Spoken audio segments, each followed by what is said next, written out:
Hi guys! Today I'm going to teach you how to make your own natural massage oil. This massage oil is good for sore and aching muscle. All we need is carry oil like coconut oil, avocado oil, grapeseed oil, canola oil. Today I'm going to use canola oil. Alright?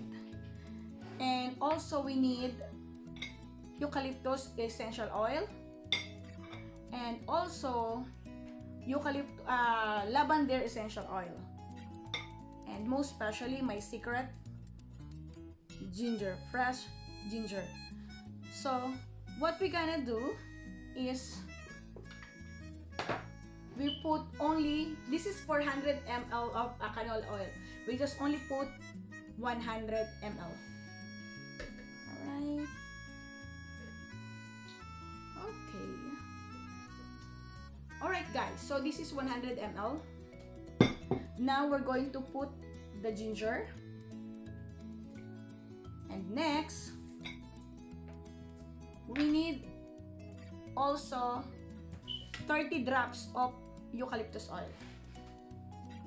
1, 2, 3, 4, 5, 6, 7, 8, 9.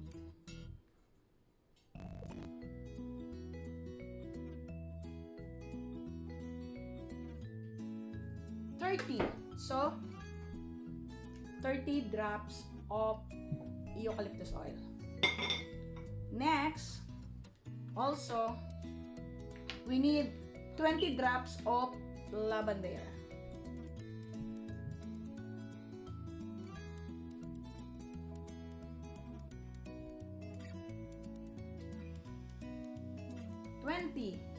Now gonna use the blender.